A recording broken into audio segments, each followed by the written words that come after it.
आणि याविषयी आपण अधिक माहिती घेऊया। आमचे प्रतिनिधी विकास माने सध्या आपल्या सोबत आहेत। विकास, मनोज जरांगे हे आता या ठिकाणी उपस्थित राहिल्याचं स्क्रीनवर आपण पाहतो आहोत। काय नेमकं नियोजन आहे, काय अधिक माहिती आहे याविषयी? मनोज जरांगे पाटील यांच्या उपस्थितीमध्ये या बैठकीला सुरुवात झालेली आहे। परळीतील व्यापारी महादेव मुंडे यांच्या हत्या प्रकरणात जे आरोपी आहेत त्यांना अटक केली जावी या प्रमुख मागणीसाठी आणि मुंडे कुटुंबाला न्याय मिळण्याच्या मागणीसाठी आज या बैठकीचं आयोजन करण्यात आलेलं आहे। काल मुख्यमंत्र्यांची देखील मुंबईमध्ये भेट झाली। या भेटीच्या नंतर या संपूर्ण प्रकरणामध्ये एसआयटी देखील स्थापन करण्यात आलेली आहे।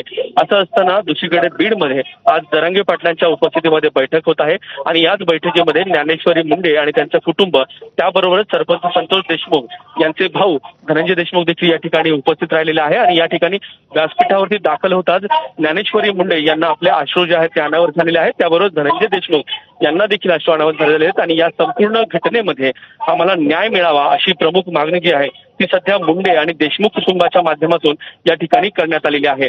विशेष बाब म्हणजे सर्व पक्षीय संघटनातील लोकप्रतिनिधी आणि कार्यकर्ते देखील या बैठकीला हजर झालेले आहेत आणि थोड्याच वेळात आता जरांगे पाटील जे आहेत ते देखील या बैठकीला मार्गदर्शन करणार आहेत आणि या बैठकीतून पुढील दिशा जी आहे ती देखील ठरवली जाणार आहे। निश्चितपणे मनोज जरांगे काय भूमिका मांडतात याकडे आपलं लक्ष असेल। तूर्त धन्यवाद विकास या सविस्तर माहितीबद्दल।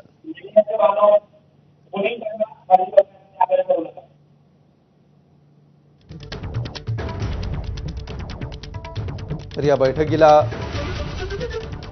मनोज जरांगे पाटील उपस्थित असल्याचं आपण पाहतो आहोत आणि त्याचबरोबर संतोष देशमुखांचे कुटुंबीय देखील या बैठकीला उपस्थित आहेत आणि थोड्याच वेळात या दोघांची भाषणं देखील इथे होणार आहेत। आणि नंतर पुन्हा सुरू ठेवूया बातम्यांचा सुपरफास्ट आढावा।